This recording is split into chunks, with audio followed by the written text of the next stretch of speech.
수업 진행하도록 하겠습니다. 우리 이제 처음에 접하는 과제가 여러분 교재 10쪽에 보면 이렇게 나오는데 한국사의 바른 이해라고 나와요. 그래서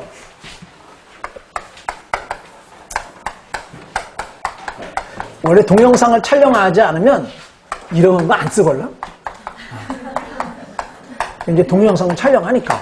왜냐면 이제 동영상물 친구들이 책 페이지 수를 힘들게 쫓아와야 되니까. 그래서 이제 여기에는 크게 한 4가지 과제 갖고 배워. 그런데 수업 시간에 선생님이 출제 빈도수를 여러분에게 말씀드리잖아요. 여기는 시험 문제에 거의 안 나와요.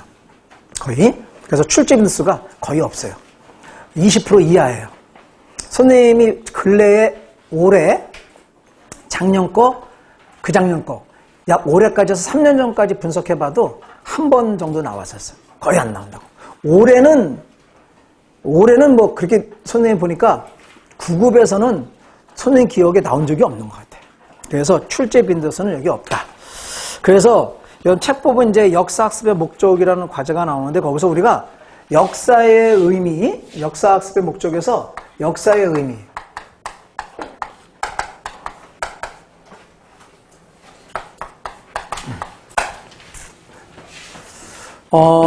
이 역사의 의미는 출제 빈도수가 없다 하더라도 요거는 이해를 해야 돼. 우리 역사를 배우는데.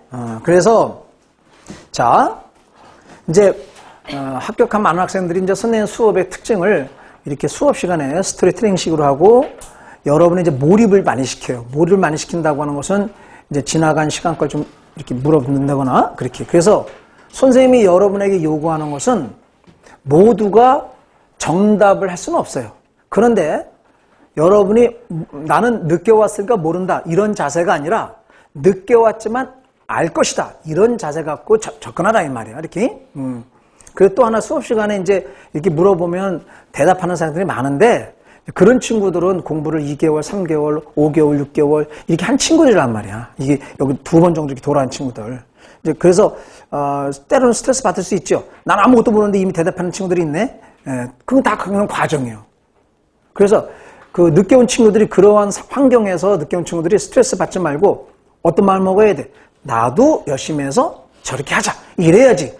아주 재수없어. 이러면 안 된다 이 말이에요. 그게 재수없는 일이 아니잖아. 그게. 그러니까 간혹 가다 보면은 선생님 스트레스 받아. 왜? 난 하나도 모르는데 대답하는 친구도 있어서. 그건 과정이라고. 그건 내가 감내해야 돼. 그렇게. 그래서 선생님이 얘기하는 것은 선생님 수업뿐만 아니라 모든 선생님 수업 시간에 물어보면 알든 모르든 액션을 해주는 것이 그것이 좋은 자세다 이 말이에요. 그런데 역사라는 걸 물어봤을 때 많은 학생들이 역사는 지나간 그 과거다 뭐 이렇게 얘기하잖아요. 그게 맞는 거예요.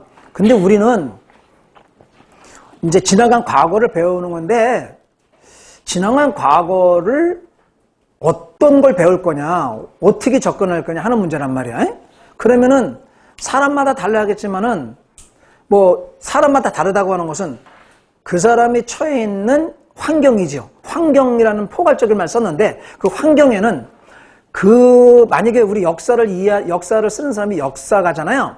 그러면 역사가의 환경이라고 하는 것은 그 역사가가 어느 나라 사람이냐, 그 역사가가 어느 종교를 믿느냐, 그 역사가가 어느 시대 사람이냐, 그죠? 이러한 환경에 따라서 역사를 선택해서 쓰는 것이 달라질 수 있잖아요.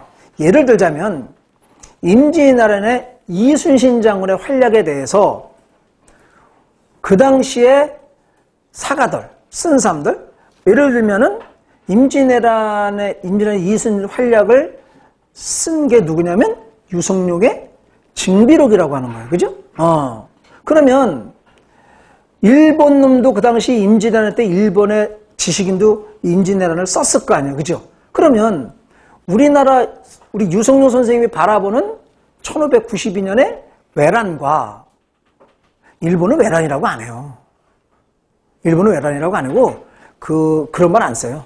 그 뭐 이렇게 중국과의 전쟁 과정에서 잠시 거기를 좀 지나간 거다 이렇게 얘기하지 그렇게 얘기 안 한다고. 그러니까 우리는 외란이라고 일본은 그렇게 안 보잖아요. 그러니까 지금 얘기했듯이 어떤 사건에 대해서 그거를 쓸 때 그 역사가의 환경에 따라서 달라질 수가 있다 이 말입니다. 그렇죠?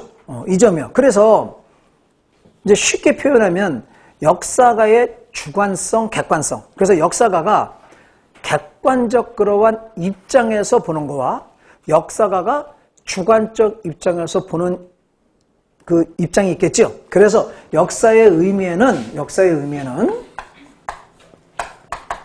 객관적 측면, 객관적인 그러한 측면을 갖다가 이제 강조하는 게 있고, 그리고 이제 주관적 측면을 갖다가 또 강조하는 그런 면이 있겠죠. 그래서 객관적 측면이라고 하는 것은 이제 모든 환경을 갖다가 배제하는 거예요. 그죠? 역사가의 자기가 처해 있는 개인적인 환경을 다 배제하니까 어떻게 봐야 돼? 역사를 그 역사 자체로 봐야 되겠지. 그죠? 그러니까 그것이 일본 사람이든 한국 사람이든 중국 사람이든 자기의 국적을 다 초월해서 그 자체로 봐야 된다 이 말이에요. 그죠? 반면에 주관적 측면은 뭐겠어? 역사가의 국적, 역사가의 종교, 역사가의 이해력 이런 게 다 반영된 거죠. 그렇게 여러분이 이해하시면 돼요. 됐지요? 시험 문제에 그렇게 안 나오기 때문에 여기서 오래 할 시간은 없어요. 이해하면 돼요. 이해하는가 안 하는가를 선생님이 물어보면 우리가 이제 A라는 그러한 A는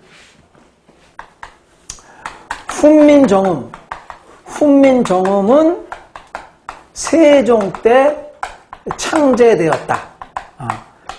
이렇게 돼 있고요. 훈민정음은 세계에서 가장 우수하고 과학적인 문자이다. 이렇게 이제 여기 A, B는 이렇게 이제 표현했다 이 말입니다. 자, 우리 구어 어려운 친구들한테 대답해 보셔봐. 이 A와 B 중에서 객관적 입장에서 써놓은 것은 뭐야? 객관적 입장에서 A지 A? 응? 왜냐면 이것은 일본 사람이 보나 중국 사람이 보나 이거를 다르게 쓸 수는 없잖아. 그럼 일본 놈이라고 한국에 훈민정음 없었다 이렇게 할 수는 없잖아. 만약에 일본은 세종은 싫어하겠지. 왜 쓰시 말씀을 정벌 했으니까?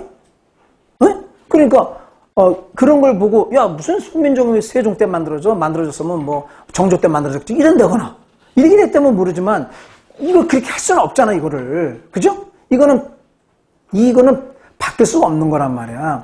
반면에 세계에서 가장 우수하고 과학적인 문자라고 하는 것은 한글을 이렇게 평가한 사람은 그 사람이 한국 사람이기 때문에.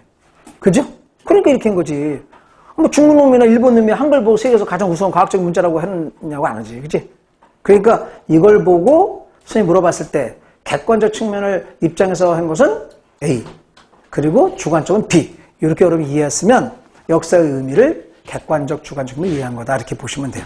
그래서 이제 여기서 말로 다듬을 때 여러분 선택하시면 돼요. 사실로서의 역사를 의미한다. 그럼 뭐예요? 어디요? 여기 들어가겠지? 그렇지. 사실만 말하면 사실. 사실로서의 그런 역사다. 이렇게 놓으시고요. 자, B는 지금 기록으로서의 역사지요? 이거는 기록한 거 아니야, 그지? 새롭게. 그러니까 여기는 기록으로서의 역사다. 이렇게 여러분이 설명할 수 있지. 그리고 이제 우리가 뭐 많은 역사학자들 사이에서 저 객관적 측면을 강조할 것이냐, 주관적 측면을 갈 것이냐, 뭐 가불이 막 벌어졌겠죠? 우리가 많은 역사 중에서 역사의 의미에 대해서 객관적 측면을 강조한 사람은 랑케라는 사람이고, 그리고 주관적 측면을 강조한 사람은 카라는 사람, EH 카. 이렇게. 그래서 이 정도 선에서 역사의 의미에 대해서는 설명하도록 하겠습니다.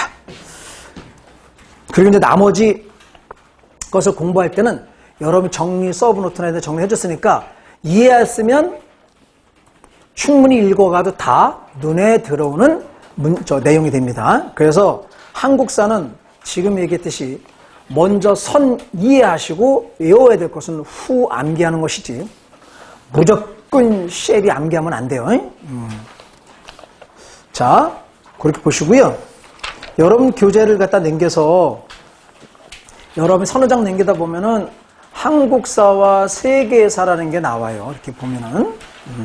그래서 여러분이 이제 그 부분은 선생님이 뭐 강의 자체를 안 하고 거기서 그 한국사와 이제 한국사의 뭐 보편성,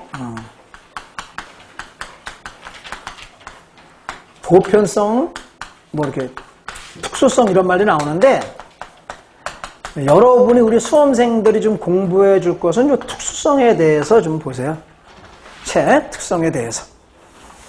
그래서 여러분이 책 보다 보면은 나오죠. 그래서 효도가 중시되었다, 충성심이 중시되었다, 뭐 둘에게 향도 같은 거, 또 이런 공동체적이 발달다 나오는데 우리가 그 내용을 확인하다 보시면 특성에서 이제 향도라는 게 있는데 우리가 향도는 맞지만 향약이라는 말씀은 안 돼요. 향약은 중국에서 온 거기 때문에 우리의 특성인 건 아니다. 근데 왜 여러분이 이제 이렇게 해주냐면은 여러분이 앞으로 공부하시다 보면 향도보다는 향약을 더 머리에 많이 있다고. 그러다 보니까 이게 문제인 거야. 이게 똥하고 된장도 이해 안 하고 무조건 암기행춘은요 머릿속에 들어있다는 거 갖고 판단한다고. 그러니까 무조건 암기행춘들은 함정을 빠면 다 빠지게 돼 있어. 함정이 뭐냐, 수업 시간만 함정이 뭐냐, 이걸 말하는 거야. 그래서 시험 문제 나오진 않겠지만 한국사의 특성으로 쓰는 효, 충, 한 다음에 향약 있다 그러면 그래 향약 많이 들어봤어 하고 그걸 못 꺼내낸다고. 그래서 향약은 특성이 아니라 중국에서 들여온 거다. 이렇게 그런 점 보시고.